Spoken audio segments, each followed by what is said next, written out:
Thanks for joining us. I'm Indira Lakshmanan of Bloomberg News, sitting in for Diane Rehm. She's recovering from a voice treatment. Attorney General Loretta Lynch decides to grant a request from the city of Baltimore to review its police practices. The jobless rate for April drops to its lowest rate since 2008, and more Republicans jump into the presidential race.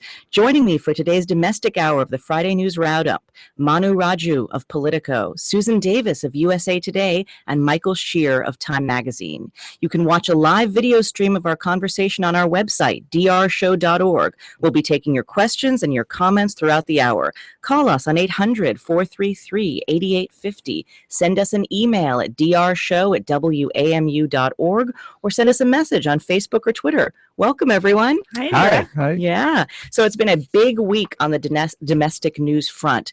Michael, I want to start with you. This is the first time that a higher court has reviewed the National Security Agency's bulk phone collection program. Tell us what happened. Well, it was a big ruling, and a unanimous three-judge ruling. They ruled that this program, which was really at the heart of the Edward Snowden leak, this was the first big thing that Snowden revealed, was not following congressional law, and therefore will need to be either reviewed by a higher court, or Congress is going to have to step in and specifically authorize it for it to continue. This is the program that allows the NSA to collect basically all the metadata for almost all, or all, we don't know exactly, the phone calls that are made in the United States, and then store that information as a historical record that they can then go back and search. And for years, this was totally hidden from the American public. One of the reasons Snowden made his leaks, he always said, was that he watched the director of national intelligence, James Clapper, publicly deny that this program existed. He said in testimony before Congress, we have no program where we're collecting records on all Americans. And so what we have now is an opportunity. We don't know how it's going to play out, but an opportunity for the Supreme Court to take up this case, and also an opportunity. It comes at a sort of difficult time for Congress, who is in the process of trying to figure out what to do with this program. There's not really consensus right now in Congress on how to move forward with this, and this ruling is actually going to complicate things in the next few months for them. So right now, Susan, does this mean the NSA has to stop collecting Americans' phone records? No, and that is what's interesting about the ruling, is that they did not order that the collection stop. What they essentially said, they kicked it back to Congress. The law under the Patriot Act that authorizes this program expires at the end of the month. So the judges essentially said Congress has to deal with this in a matter of weeks, so we're not going to preemptively say that they have to end it. So now they essentially have three options. They can reauthorize it as is and essentially ignore the court ruling, which I think is a tremendous amount of support from Republican leadership. I think people like Mitch McConnell and John Boehner would like to just see at least a temporary extension of existing law to let the broader argument play. There's a significant push to keep the program in place, but to change the way it's structured so that you would have to go to a judge to ask for a specific court record, that it would put more layers in place. Or if Congress can't agree on what to do, it could sunset and expire, which I think you're seeing already a tremendous push from people that helped put this program in place to say that would be a disaster, that would put us in danger. But there's a lot of people in Congress that say we do not have the evidence to know that this program has ever stopped a terrorist attack, preempted a terrorist attack, and we can't definitively say it makes us safer. So, Mano, explain this to us a little bit more. This is going to fuel tension in Congress over the Patriot Act. Yeah, it really is. And there was already tension. I mean, there is three expiring provisions in the Patriot Act that expire on June 1st. So Congress does not have a lot of time. Plus, there's a Memorial Day recess at the end of the month. So there's even less time for them to figure out what to do.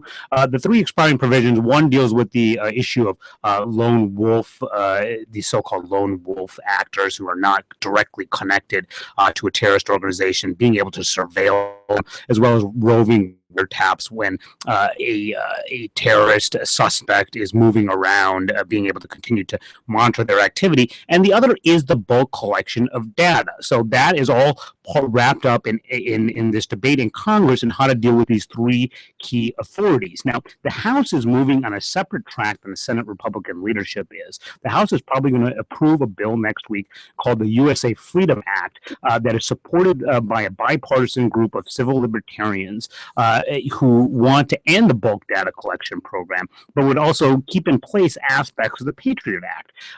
Whereas the Senate Republican leadership, Mitch McConnell, made very clear he strongly opposes moving forward on that, and he wants to move forward with the clean extension of current law for 5.5 years.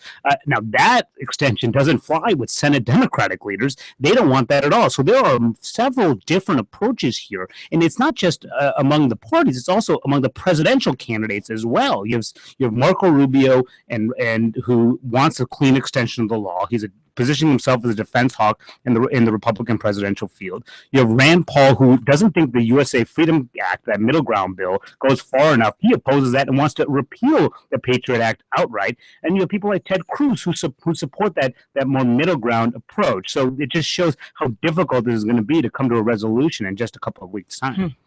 All right. Well, as we are speaking, the new Attorney General Loretta Lynch is giving her first press conference, and she just announced that the Department of Justice is going to have this probe of the Baltimore Police Department practices. And the idea is looking at whether Baltimore engaged in a pattern or practice of excessive force. Michael, tell us how this be different from the federal probe that's already underway about whether police violated the civil rights of Freddie Gray, the man who died in Baltimore police custody. So when we have these problems in local departments, the Justice Department approaches them in a number of different ways. They can open specific investigations into the specific incident, which there is an investigation. And usually that doesn't really amount to much. There's not many federal crimes you can bring in these cases that local and state authorities don't bring.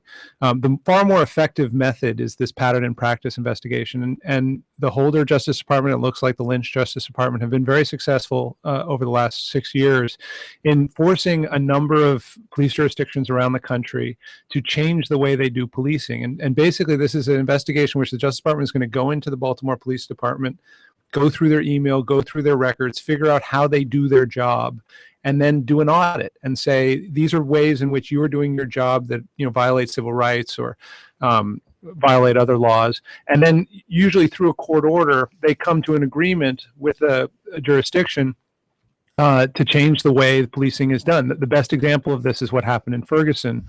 The federal government did an investigation of the Michael Brown shooting. Nothing came of that, but there was also a pattern and practice investigation. It only lasted 7 months. It was done very quickly.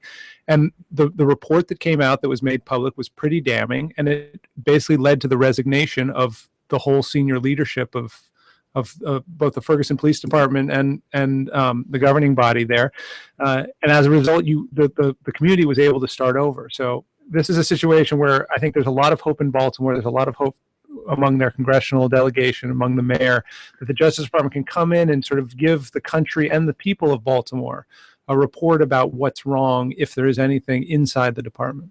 So, Susan, are we expecting that this probe in Baltimore would be quite parallel to the probe in Ferguson? Do we think it would have the same results? I can't speak to what the results will be, but the process is the same. And what's interesting is that the process that Mike referred to is something that came out of a criminal justice law that was passed in the early 90s in response to the Rodney King beatings, and that Congress passed laws that gave the Justice Department enhanced authority to do oversight of local law enforcement departments. So, considering that Ferguson found systemic discrimination within the police force against African American communities, they were much more likely to be pulled over. They were much more likely to be cited, despite disproportionately to where they were in the population. I mean, it's clear that Baltimore has a very tenuous relationship between minority communities and law enforcement. I mean, that's apparent.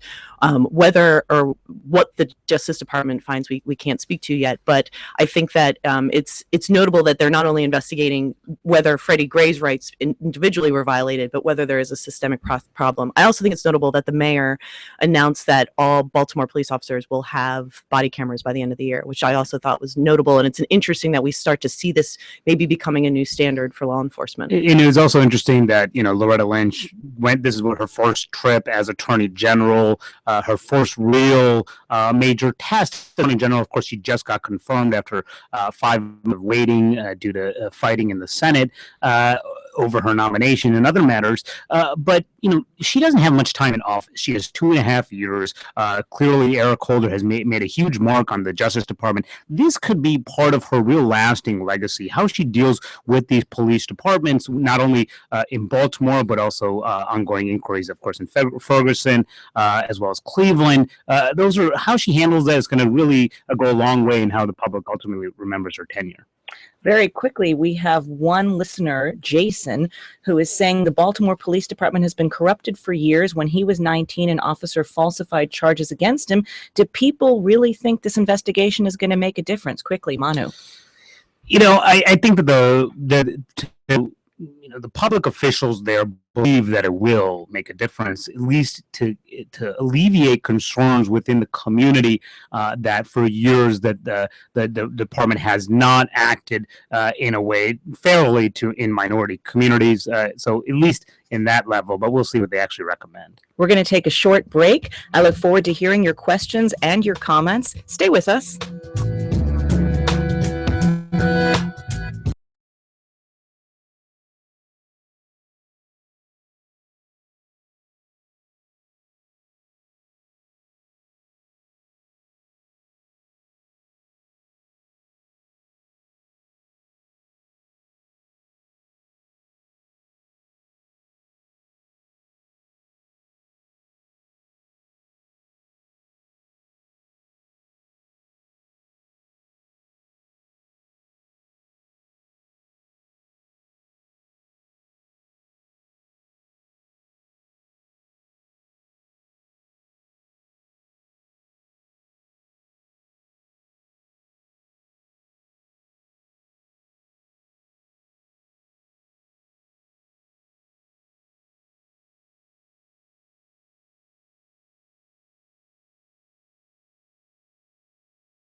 Welcome back. I'm Indira Lakshmanan, sitting in for Diane Rehm.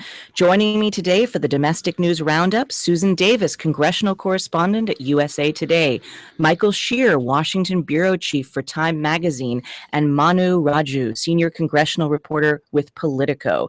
You can watch our conversation on our live video stream right now at drshow.org. And we want to talk next about the big story on your beat this week, Manu, which is the vote yesterday of 98-1 in the Senate for a bill giving Congress the right to review any final nuclear deal with Iran. So what is this legislation actually going to do? Well, what it's going to do once it passes the House, and assuming that the House does change it dramatically and then the president signs it, what it's going to do is that once the Iran and the P5+1, which are the world powers that are negotiating this Iran nuclear accord, once they actually reach agreement, assuming they do by the end of June, Congress will have an opportunity to decide whether or not to reject this agreement. And if Congress rejects the agreement, the president, assuming he vetoes it, he could veto that disapproval resolution from Congress, and then Congress would have to overturn that veto in order to formally kill the Iran nuclear deal. But So could they actually practically, kill it? I mean, practically, Because it's going to be very, very hard for Congress to do that. I mean, the White House will have to basically keep 34 senators on its side in order to prevent them from losing in Congress. And right now, the White House is very confident that it can, which is one reason why you saw the about face from the administration. I mean, they did not want any congressional role whatsoever on this, but they saw they were about to get rolled, and they decided that, hey, we might as well take the best possible outcome here, which is chances are we're going to win when this finally comes to a head on Capitol Hill. But Michael, isn't it also a case that even with this bill going through, effectively they can say they disapprove of the Iran deal, but they can't actually do anything about it, can they? Yeah, because the legislation says that the president has the right to waive sanctions anyway. Well, this rule is about changing the playing field. It's making it so that instead of the Senate having to voting to approve the deal and then the president having to deal with that, it's actually the reverse. So only 34 senators now can block it, as opposed to it being a treaty in the first place, in which case the president would have to get 66 senators on his side. So in a lot of ways, it's a win. There is a balance of powers debate that could have played out, but I think what's happened is Bob Corker and some of the other senators here have struck a way in which now the Senate will be able to go back to their constituents and say, I voted the vote. You wanted me to vote. That's right. We lost, and everyone will be able to save face, and the president will most likely be able to get the deal he wants. They'll save face by being able to go on the record as opposing it, even though the president can get it through. Susan, this bill was stalled last week. What finally moved it forward? What's interesting is that what almost stalled it was, well, what did stall it was Republicans. It was not the Democrats. It's not the minority in the Senate, which is usually what's coming up the works. What happened was you had two senators, Marco Rubio, who's running for president, and Tom Cotton, who has taken probably the hardest right stance in the Senate against the White House negotiating over Iran, in that they tried to get votes on amendments that would be called poison pills, that if they had been added into the legislation, it would have doomed it. Marco Rubio's he basically wanted the right to recognize Israel. He wanted an agreement that Iranian Yeah. officials would recognize the right of Israel to exist, which is basically an impossible ask, and that if that language is in there, there was no way that it would allow the White House to do it. Tom Cotton wanted stronger language on inspections that also would have scuttled any deal. So what happened was Mitch McConnell basically had to shut down his own party. They wanted to have a lot of amendments. Bob Corker and Ben Cardin, who were negotiating with other senators, they wanted to have a robust debate, and McConnell just had to shut it down. And I think it's a testament in some ways to, Mitch McConnell is very focused on ending gridlock and moving legislation. And I think that part of what this showed is that he's willing to do that, even if it means shutting down people in his own party and people that are his allies. And I thought that was very interesting. It's a good point, because this has been a challenge for McConnell, because he's vowed to open up the Senate, allow for lots of votes. Anyone can vote their will. Amendments can come to the floor on anything. That's been part of his whole push as majority leader. But the challenge in running the Senate is that to vote on anything, you need to have agreements from all 100 senators. Any one senator can object to having a vote. And if one senator objects to having a vote, then you can't have it unless you go through days and days of procedural moves to overcome that objection. So it made it very difficult for McConnell, and it made him take matters in his own hands, something that he said that he wanted to avoid doing. Well, on the politics of this, it's actually quite interesting. I mean, AIPAC, the pro-Israel lobby, actually came out against adding these tough amendments that you guys were talking about. And I'm curious, how did McConnell and Senator Bob Corker, who's the chairman of the Foreign Relations Committee, how did they manage to fend off the sort of far-right elements of the party to get a bill that the president has said he will sign? Well, I do think, though, I would say that there is what happened last week and that internal fighting and how it started to look like this thing was just going to become a mess does also remind us that this Congress has not been very good at wading in on foreign policy issues. So I think there's also concern among leadership that if you let the debate run wild, it can get ridiculous. And I think that this is a Congress that it struggled with the Syria resolution. They were never going to be able to get to a passage on that, but that finally a deal was negotiated separately. This is a Congress that the president has asked for an authorization to use of military force, which has just essentially gone nowhere and isn't going anywhere. So leadership, I think, is trying to balance members who want greater say in these foreign policy matters, but Congress doesn't have a very strong track record of sober, serious foreign policy work. Michael, I'm curious, is this ultimately just a relief valve, a chance for Congress to be on the record, let off some steam, but actually not interfere with the separation of powers you were talking about and the president's right to do foreign policy? It is, and that's almost certainly what's going to happen, assuming the House passes this. It prevents the Senate from bringing other bills to the floor that could actually scuttle a deal. So this is going to go instead of those other ones. And the backroom positioning that has led up to this has really been fascinating. There was a trip earlier this year where Bob Corker brought a bunch of his colleagues to Israel to get a briefing from the Israeli intelligence services about a previous version of this bill that both the U.S. intelligence services and the Israeli intelligence services thought would scuttle an Iranian deal. And in Israel, Prime Minister Netanyahu canceled the meeting of his own intelligence services with U.S. senators, and Corker threatened to leave the country in protest. And then, the U.S. ambassador from Israel had to get involved and put the meeting back on the agenda. So this fight has been going on for 6 or 7 months, and it's a real win, I think, for the administration, for Corker, who wanted the Senate to weigh in, wanted some monitoring, but didn't want to scuttle the deal. And against those, and as you said, AIPAC was dividing itself from a number of other pro-Israel conservative groups on this, and in a lot of ways from the Prime Minister of Israel, who would have preferred a bill that scuttled this. It's a real win for all of those people. So possibly win-win for the Obama administration and Congress for once. Yeah. Briefly, is the House going to pass this?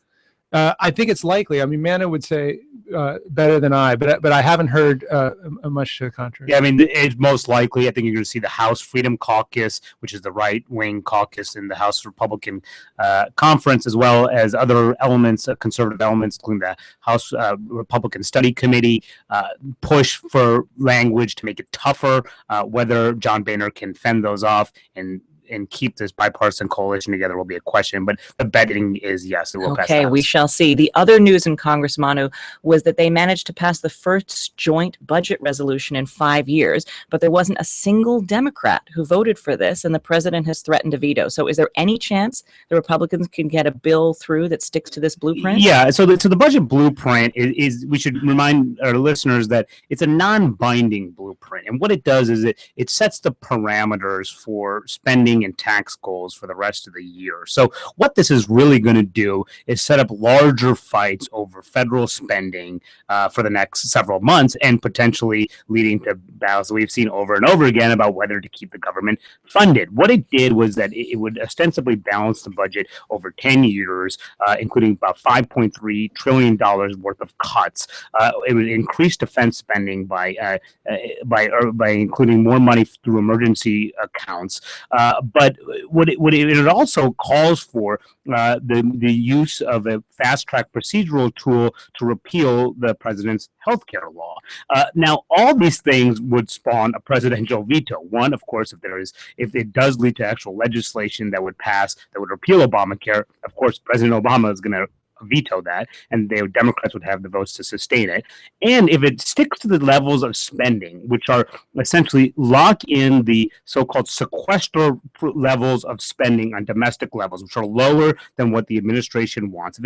If they continue to spend according to that blueprint, you probably will see veto threats coming from the administration on this. So what we're going to see is this is going to set up months and months of battling between Congress and the White House over federal priorities and spending, and which could lead to the same kind of things we've seen in the years past. Okay, Susan, in plain English, for those of us who are not budget wonks, what do the Democrats in Congress and the White House want in this budget? Well, in the congressional Democrats in this process, when one party controls both chambers, are not a factor. The minority does not exist to write the budget. It is the prerogative and the priorities of the majority party to do that.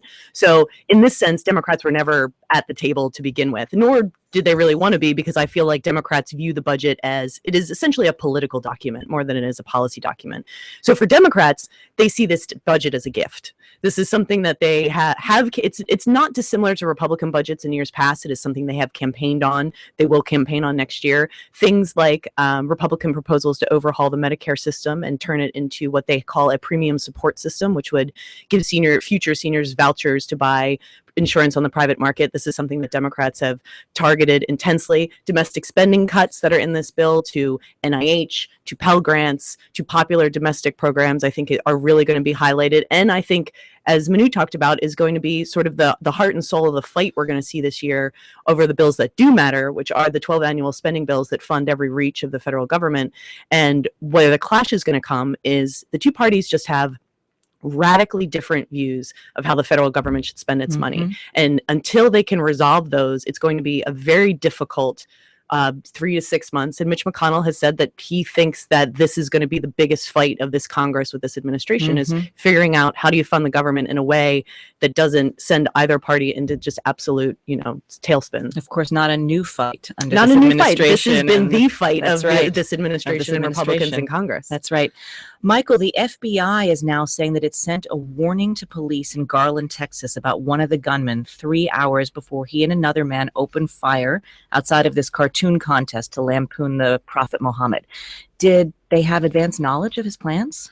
They didn't have advanced knowledge that he was going to attack, but they knew he was interested, and they had been monitoring him. This is a person who 5 years ago had come onto the FBI's radar because he had been caught discussing possibly going to Africa for jihad. The FBI interviewed him at the time. He lied to the FBI about what he had said, and then he was convicted of lying to the FBI, put on probation. He fell off the sort of FBI radar a little bit because he stopped talking either on electronic media or otherwise about jihad. And then recently he had mostly through social media begun talking about this stuff. And basically what the FBI has come forward to say is that they think there are at least one and maybe two people overseas who through social media this person was communicating with, one a hacker of British origin who's probably in Syria, another an activist of American origin who's in Somalia. And they had found out about this event, this Muhammad cartoon event in Texas, and they were outraged by it in much the same way that many Muslims were outraged about the Charlie Hebdo comic in France. And they had sent messages to each other talking about, well, we should do something about this. And this was what triggered the FBI warning. The FBI did inform the police. There's no evidence, though, that message, which came just a few hours before the attack, got to the police officer standing outside the event space. But it does show really the challenge that the FBI has now. Once upon a time, if you wanted to monitor jihadi discussions, you could just go to a chat room, a website where it was happening. Now all this stuff is happening through social media, and it's far more diffuse. And the command and control is also far more diffuse. This is just people meeting up on Twitter and saying, what about doing this? It's not, none of these people trained at a camp in Afghanistan or something like that. It's just sort of self-starters. It's happening in real time, and it's hard to know who's serious and who's not. I'm Indira Lakshmanan, and you're listening to The Diane Rehm Show. Manu, we've heard that Elton Simpson, this man, was communicating with a man associated with terrorists in Africa. But is there actually an explicit link that we know that any terrorist organization, be it ISIS, be it Al-Qaeda, had anything really to do with this? Not particularly. I mean, we do know that he was, you've seen some of these ISIS militants say that whenever countries in the West or people depict the Prophet Muhammad in a caricature, in a cartoon, that they encourage violence against countries and the perpetrators doing such things. And clearly that may have been part of the influence that led to this attempted attack last week.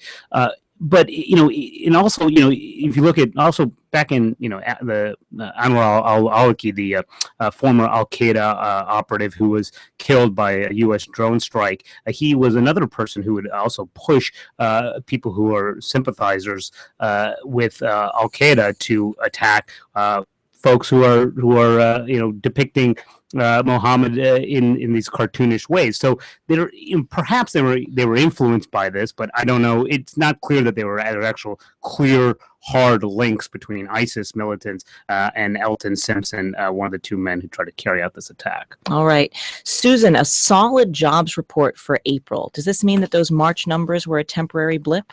It's unclear, but they're certainly good numbers. I think it's the 200,000 was what they were saying they needed to hit to some signs that the economy was still strong. I think that the thing that's most important about it is the number is strong enough that it's probably further increasing the likelihood that the Fed gets closer to raising interest rates later this summer. They've already said they want to do that. The jobs numbers are the indicator that people are looking at for timing to see when that might happen. And this report seems like a strong indicator that things are better than they seemed in March, and that it's more likely that the Fed's going to move forward with those interest rates increases. Yeah. What about wages? Any progress there, Michael? Yeah, that was another good sign in this report. And you always have to qualify these reports because month to month, we're always surprised, right? It's always better than we expected or worse than we expected. And really what matters is the trend over time. But what this report showed was that there was a decent 2.2% wage growth. And that's the thing that matters in a lot of ways, more for the economy and more for most Americans. Most Americans who want a job have a job. The unemployment rate now is only 5.4%. And they've been stuck with the same wages on a whole for almost 15 years now, and they're looking for a bump. We're going to take a short break now, and when we're back, your calls and your questions. Stay with us.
Top domestic stories with Manu Raju, senior congressional reporter with Politico, Michael Scher, Washington bureau chief for Time Magazine, and Susan Davis, congressional correspondent at USA Today. If you're just joining us, you can also watch us live on our video. You'll be able to see all three of our guests at drshow.org. So the latest thing that happened on the 2016 race is that Carly Fiorina, Ben Carson, and Mike Huckabee have joined the GOP race this week, and it's an already very crowded field. Manu, are these three serious contenders? Well, they can have an impact in different ways in the race, but I don't think anyone expects any of the three to emerge with the nomination. Of course, the field's going to get even larger. We're probably expecting anywhere upwards of 24 candidates eventually getting in. I'm not sure how they'll fit all them on the debate stage, but these three are interesting in their own unique ways. I think people, they could be a factor in certain aspects, like Mike Huckabee, for instance. He is a guy who won the 2008 Iowa caucuses. He is he speaks very. He has a very strong following among evangelical Christians who play a big role in the Iowa caucuses. And he's going to be a factor in that particular race. Can he win in New Hampshire? Can he win in South Carolina? Can he win in any of the other primary states? It's very unclear, but certainly he's enough for folks to pay attention to it. And especially his popularity actually has improved in the eyes of a lot of conservatives because he had a Fox News show for the last couple of years, and clearly his name recognition has improved. So he'll be someone to pay attention to. But at the same time, Huckabee also has a lot of things that economic conservatives don't like about his record as Arkansas governor, when he attempted to raise taxes. The Club for Growth, the anti-tax group, is going after them pretty hard. So there are the resistance from folks like that. So all three of them will have their own stories to tell and could have an impact on the race, but winning the nomination is another question altogether. Okay, Susan, what are the issues that are drawing Carly Fiorina into the race, and tell us about her? It's interesting. So she obviously is a woman. She is the former executive tech executive, and she has unsuccessfully run for office before. She flirted with the presidential contest before. She ran for Senate unsuccessfully. I think she had a sort of comical blip in her rollout this week, in that she did not register all the domain names associated with her name. So carlyfiorina.org was no one in her team thought to purchase that. And so someone purchased that. And if you go to the site, it's just a screen that says, Carly Fiorina didn't register the site, so I'm going to use it to remind you how many people she laid off at Hewlett Packard. Wow. And it was 30,000 people. And she's been asked about it. So she's had sort of like a fumbling rollout, in that everywhere she goes, that's the question she gets asked, which is exactly the way you don't want to start a an already B-tier presidential campaign. I think she's campaigning as a turnaround artist, as somebody who understands the economy, as someone who can get the economy going again. I think that that's going to be a tough message for her, particularly because in that context, it always goes back to her corporate career, which was, I think, in mixed reviews in some ways. She didn't leave the company in the best form. It doesn't have this great corporate story of turnaround. So I think she's spinning a story that's not exactly, can't really sell itself. But I think it's probably good, as Manu said, about, she's probably not going to win the nomination, but what does she do to the race? And I think that there's a lot of Republicans who are happy to see a woman on the stage in some of these debates. I think it takes A little attention away from Hillary Clinton. It takes a little attention away from Hillary Clinton. I think it helps Republicans who are battling with the fact that they are still essentially a white male party, not only in their candidates, but in their electorate and who the base of their voters are. So I think they're trying to get a bigger tent, and I think she helps that aim. Well, speaking of a white male party, we actually have the third candidate we're talking about, Dr. Ben Carson, is an African-American Republican. So tell us about him, Michael. He's an accidental candidate. He'll tell you that himself. He never thought he would try and run for president. He even says still to this day things like, it'll be a relief if I don't win, which is an odd thing for a presidential candidate to say. But he's a very accomplished neurosurgeon, a pediatric neurosurgeon, who's African American, who rose to conservative stardom after appearing at a prayer breakfast with President Obama and basically tearing apart Obamacare. He's a small government conservative, free market conservative, and after that, what happened was he became a sort of direct marketing, talk radio, Fox News star, and raised enormous amounts of money. There was a third-party group last year that actually raised more money using his name than Hillary Clinton was able, than the third-party group supporting Hillary Clinton last year was able to raise. And he actually polls pretty well. I mean, in these early national polls, he polls far above a lot of other contenders in this race. There's a real hunger within the Republican Party for an African-American conservative. I think he's sort of a down-home, plain-spoken guy as well. I think what he lacks is any experience in government. There is no record of Republicans ever nominating someone who's never held a government job before, and he's never held a government job.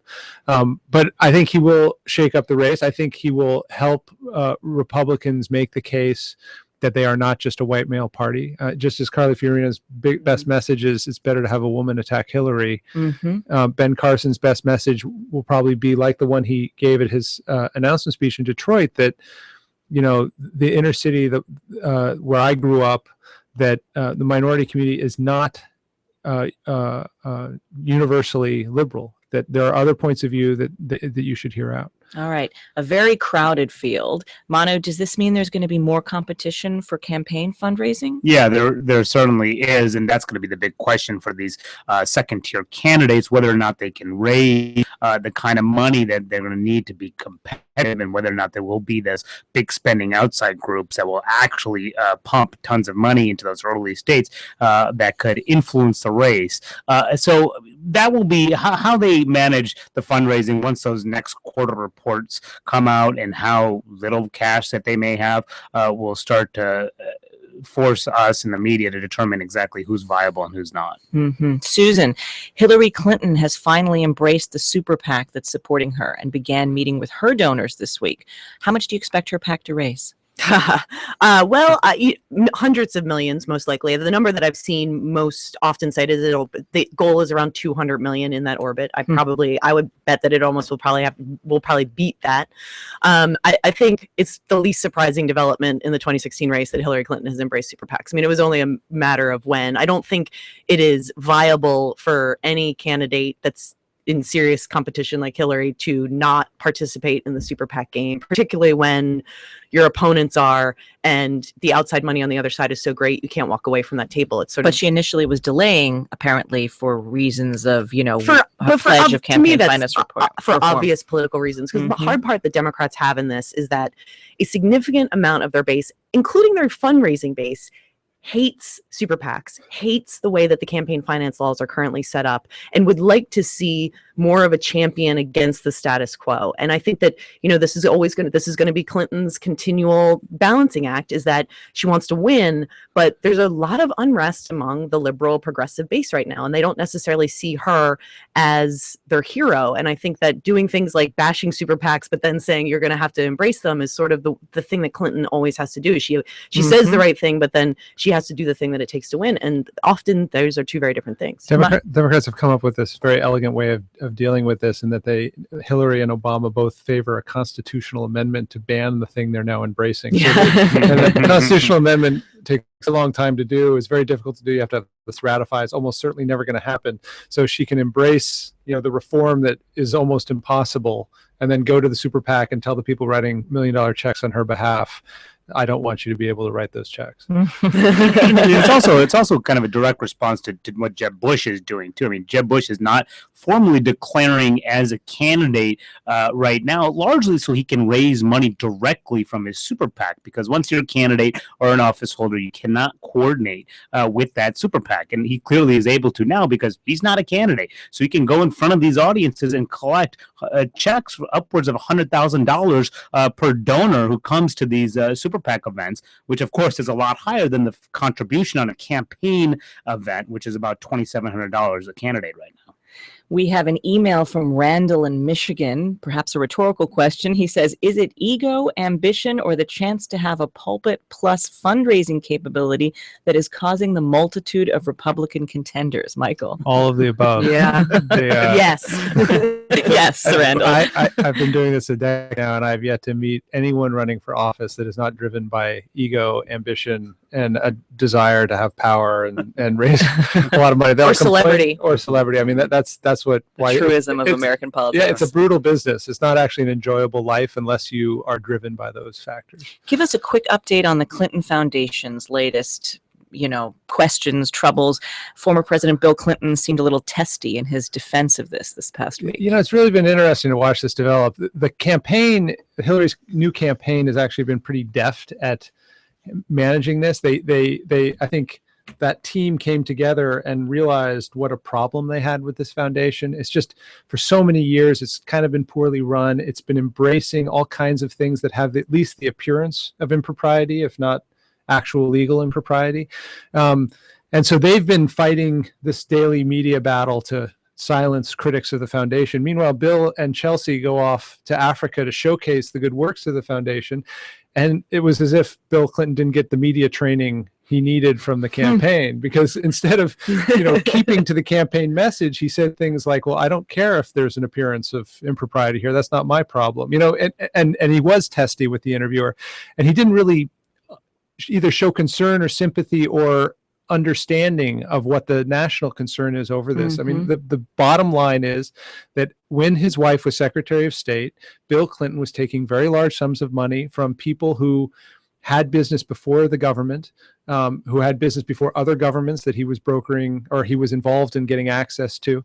And it looked like, in a lot of ways, maybe not illegal, but a situation in which people were giving money to the foundation and getting something in return, which is a tricky thing to be doing when your wife is Secretary of State and when she's about to run for president. All right, let's take a call from Mark in Dallas. Mark, go ahead. Hey, good morning.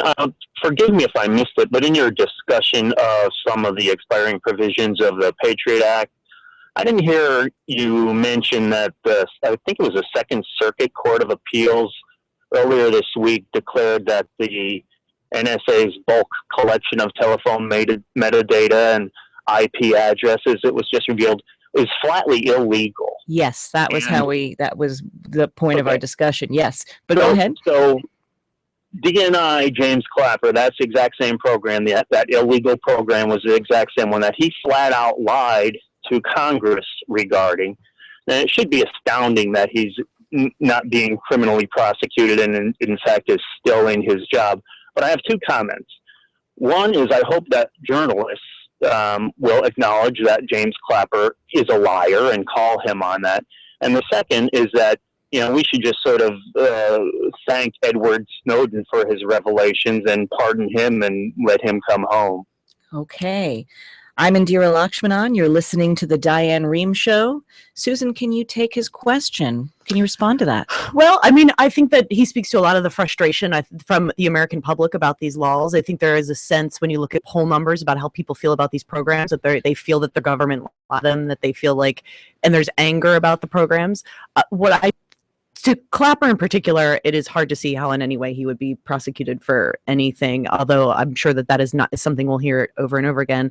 As for Snowden, it's not necessarily the fact that he revealed a lie, it's the process by which he did it. It is the reveal of classified information that what he is illegal, even if what he revealed was technically accurate. So, you know, I think that frustration is real. I also think the fact that the public frustration comes as this court decision comes, as this is about to expire, has put increased political pressure on Congress, because a lot of times these programs happen in black budgets, in bills that pass that people don't really know about. Even members of Congress, when it was revealed, said they didn't realize what they had voted for.